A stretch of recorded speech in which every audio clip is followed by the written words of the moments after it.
Hello mga kaarte, it's me again at Chansana and welcome back dito sa ating channel. Yeah.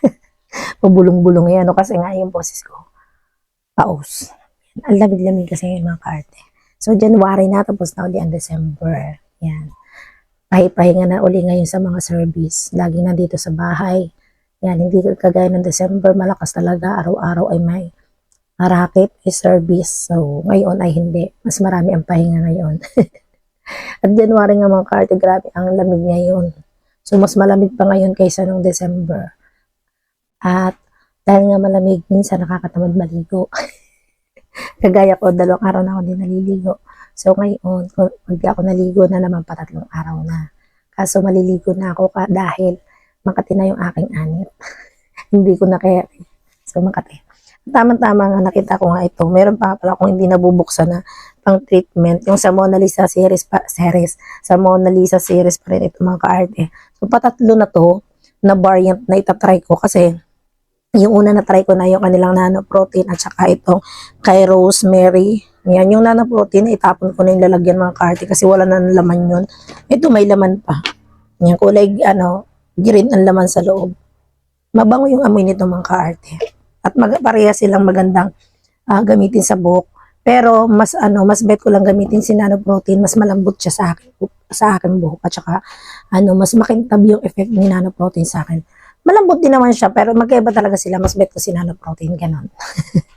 At ito yung kanila pang isang variation, yung kanilang argan oil. So sabi nga dun sa akin binilahan, mas mas mabenta. So mas marami bumibili. So, sabi sa akin, itry ko din daw. Ayan. Siyempre, alam niyo naman ang inyong kaarte, mahilig nga ako dahil nagre-review nga ako ng mga pan-treatment, why not coconut, diba? So, itatry ko din itong kay argan oil. At nakalagay nga din sa kanyang packaging, yan, hair mask, infused with keratin, collagen, and argan oil. So, help restore damaged hair, improves hair elasticity and texture, nourish and soften dry, dull hair. Yan. Add natural shine, enhance smoothness, suitable for all hair types. Yan. Sulfate free, kaya maganda rin. So, ito ay may 1,000 ml na laman sa loob. Malaki na to mga kaarte. At naka-plastic. So, hindi ko pa nga nabubuksan. Ngayon ko palang bubuksan dahil nga ako'y maliligo. Ito yung aking gagamiting pang hair mask. So, titingnan ko ang laman na ito sa loob.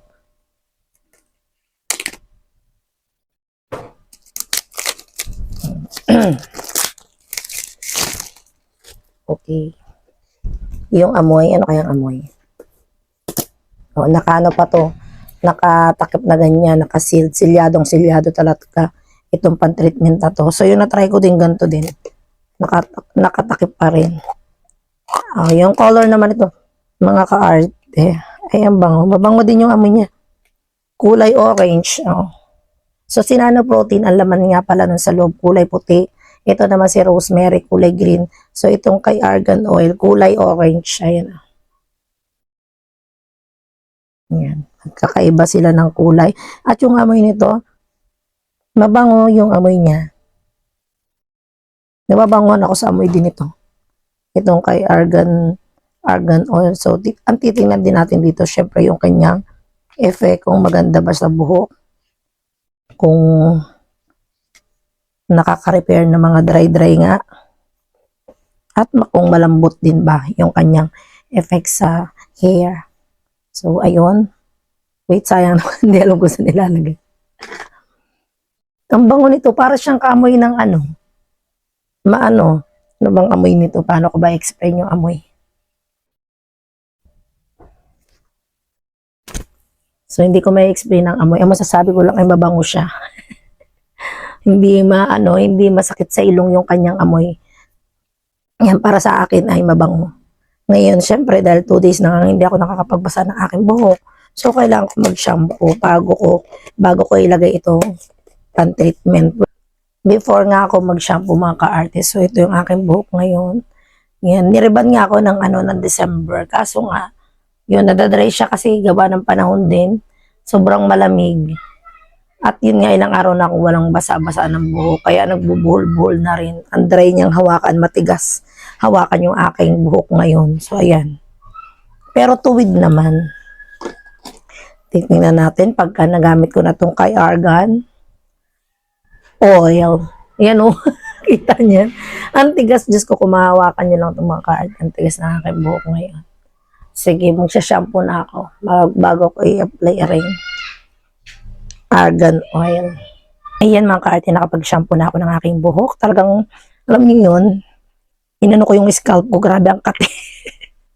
Yung ba naman 2 araw ka na di maligo, di ba? Naalala ko nga pala mga ka-arte, nung isang araw nga pala, na pinalansya ko nga pala tong buhok ko, namiesta kami. So, namiesta kami sa Lipa. Tapos ipinahinga ko ng isang araw, hindi ko niliguan. Kaya pala, 2 araw ako hindi naligo. So, ganun. Parang ipinahinga ko lang din yung pagplansya ko ng aking buhok. Yan. Siyempre, ilalagay ko na tong pan-treatment. Tama-tama lang din pala na hindi ako nagbasa ng aking buhok kasi yun nga, parang pinahinga ko lang din sa pagplansya. Kasi pag nagpaplansya ko ng buhok, mga ka-arte, hindi ko nga pala binabasa. Tama-tama lang pala yung pagbabasa ko ngayon. Yan. Kulay orange ang laman sa loob. Sayang naman itong nasa pinakang takip. Yan, lahid-lahid natin yung dyan. Kailangan pag maglalagay tayo ng gantong treatment o kahit conditioner mga ka-arte, yung hindi natutulo-tulo yung tubig para mas ma-absorb ng buhok yung treatment. Yan, massage lang. Mabango itong amoy din itong Yan. Fairness yung series yung Mona Lisa series, mababango yung kanilang pan-treatment. Nakalagay nga dyan sa lalagyan, Deep Repair, Shine Boost, Intensive Hydration. Yan. Grabe ang aking surrounding, maingay. Yung mga nadaang motor, batang nagsisigawan, so pasensya na kayo sa aking background. Yan. Dadamihan ko na ang lagay. Uhaw na uhaw ang aking buhok sa treatment. Mabango. Mabango. Kasi may mga pan-treatment na na hindi mabango yung amoy. May mga na-try na rin akong ganun. Parang nakakasunog ang amoy ba? Ito hindi. Mild lang yung amoy. Yan. Lagyan ko pa. Lalo na yung part na dulo. Massage lang. Especially yung part na padulo. Kasi grabing dry. Itong mga ilalim nangungulot-ngulot na gawa ng nababasa tapos hindi tawag yan ay itulog ko. Nagkukulot-kulot. So yan. Okay na to. Meron akong kaunting falling hair. Bababad ko lang to mga ka-arte. Mga ilang minuto ko lang to ibababad. Pwede na. Tapos, maliligo na ako ng diretsyo. Diba? Feeling ko matagal ako maligo ngayon kasi kailangan ko hilod. Kasi para naturok-turok na rin yung katawan ko. Buti nga hindi masyado malikabok ngayon eh. Malamig lang talaga, mahangin. Ngayon, kakatamad talaga baligo. Parang may yelo ang tubig, ganun. Yan, okay. Ibababad ko lang ito. Then babalik ako sa inyo pagka nakaligo na ako. Pag nabalaw ko nito aking buhok. At nakaligo na nga ako mga ka-arte. Grabe, ang bilis kong maligo. Ang lamig. Patutuyin ko lang ito mga ka-arte. Hindi na ako magaan. Hayaan ko na lang ito matuyo. Kasi nilalamig ako. Ayaw ko namang mag-blower. Ano lang to, banlaw lang talaga mga ka-arte. Wala na ako ibang inilagay. So, tingnan natin kung maganda ba siya pag natuyo, kung okay. So, ito naman, ganito habang sinusuklay ko, okay naman, malambot sa buhok. Hindi masyadong buhol-buhol yung buhok ko ngayon. So, malambot siya.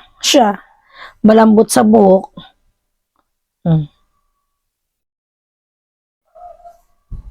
Madaling suklayin. O, diba? Napakabilis suklayin. So, ngayon, kailangan ay tuyuin ko lang ito, pero hindi ako gagamit ng blower tsaka ng ano, nilalamig talaga ako. Hayaan ko lang ito matuyo sa aking buhok. Medyo matagal-tagal siguro. Pupunta lang muna ako dun sa kabila. May birthdayhan doon. Nagluluto ng pansit. Kaya ito, hayaan ko na lang na ganyan. Hindi ko talaga kaya rin magtuyo ngayon kahit sa pan. Baka lalo lang ako sipunin. So, babalik ako. Makikita ko sa inyo mamaya mga karte pag natuyo na yung aking buhok. Okay? Yan. So, ngayon basa, pagkasuklay ko ng hair ko, masasabi ko naman malambot. Malambot suklay. Kita nyo naman, hindi na halos naburbol yung hair ko, no? Pagkabalot ko din sa towel. Tsaka alam nyo mga karte, may technique kasi ng paano magbanlaw ng buhok. Kahit conditioner pa yung ginamit nyo mga kaarte. Ako kasi pagka nagbabalaw ko ng kahit conditioner sa aking hair, hindi ko yung ginaganon, yung tawag dyan, yung ginaganon-ganon. Hindi. Kasi syempre, na-shampoo na naman yung buhok. So, yung pag-shampoo yun, ginaganon ko talaga yung dinis sa scalp ko. Pero pag conditioner or treatment yung ilalagay ko sa aking buhok, yung pagbanlaw ko is, inahayaan ko lang siya, binubusan ko lang ng water, ng tubig yan, hindi ko na ginaganon-ganon. So, ganunin ko man siya, pero yung ganon parang pasuklay yung aking, pasuklay ang ginagawa ko dun sa yung sa daliri ko, pasuklay siya, sabang binubusan ko ng tubig. So, kaya ganon, hindi nagbubulbol yung aking buhok. Yan, yun yung technique na ginagawa ko sa aking hair. Para pagkagarni susuklayin ko na, hindi ako nahihirapang buhol-buhol dun yung mga dulo-dulo yan. So, yun. Wait lang ha, yan ko lang matuyo ito sa aking buhok. Tanan mga ka-artist, super late na itong aking pag-update sa inyo nitong aking buhok. So, yan. Ang aking buhok ay nabukasan na. Naitulog ko na itong mga ka-artist. So, kahapon ako gumamit nitong pang treatment itong kay Mona Lisa series. Yan, di ba pumunta nga kami dito sa birthday nakigayat-gayat ng mga sibuyas, bawang, tumulong na kaunti. So, doon ko hinayaang matuyo yung aking buhok. Tapos nalibang kami, gabi na kami nakauwi dito sa bahay.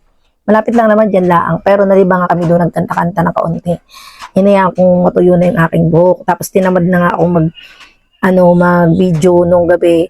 Hinayaan ko, natulog na muna ako mga ka-arte. At ito yung aking buhok ngayon. Pagkatapos kong natulugan ko na siya.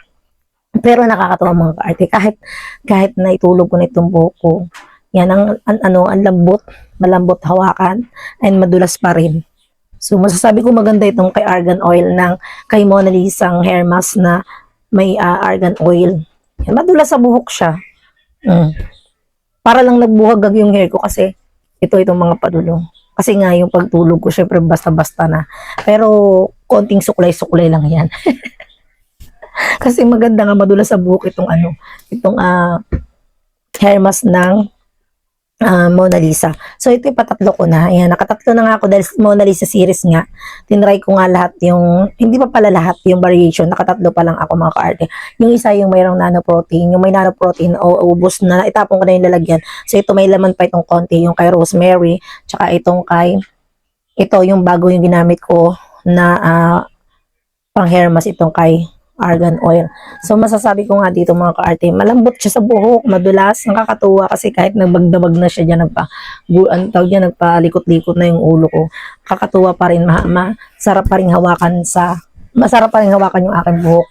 At, mabango, hindi pa rin talaga yung amoy nitong hair mask na to. Hindi amoy unan. Yan. So, sobrang ko kahapon. Sobrang, yun nga, kabisihan namin doon, tapos yun, nagkanta-kantahan. Tinamad na akong mag-update. So, late na to, nabukasan na itong aking buhok mga ka-arte. Ayun, masasabi ko dito sa hair mask na to, malambot, makintab nga sa buhok, masarap gamitin. Pero siguro, mas maganda mga ka-arte, kung ang paggamit ito ay at least 3 beses lang sa isang linggo. Pwede nyo rin siyang ipaghalinhin dun sa regular conditioner ninyo. Yan, ito. Kasi minsan pag over din sa mga gantong paggamit, nalagkit yung buhok. So, doon sa aking ginawang video, doon kay Nanoprotein, magkaiba kasi sila ng texture. Ito medyo creamy ng konti. Yung kay Nanoprotein, medyo malabnaw siya ng konti. Kaya, parang inano ko doon na pwedeng gamitin everyday yun. Hindi siya malagkit sa sa buhok. Pero ito, siguro mas maganda 3 beses lang sa isang linggo yung paggamit ito kay argan oil. Kasi ito naman kay rosemary, yan ganun din, pang alternate lang din sa regular conditioner. Yung amoy ng mga hair mask na ito mga kaarte, lahat sila mababango. Sobrang mababango. Hindi masakit sa ilong, hindi masangsang. Ito pala yung ang amoy na rin para siya. May kaamoy siya na pabango ba? Parang amoy pabango ng lalaki, ganun yung amoy netong tawag dyan, variant ng argan oils. Tapos ito naman, amoy parang amoy, tawag dyan, parang amoy halaman, parang ganun. Dahil nga rosemary. Yan, parang gano'n, parang amoy halaman, hindi mo maintindihan. May bulaklak.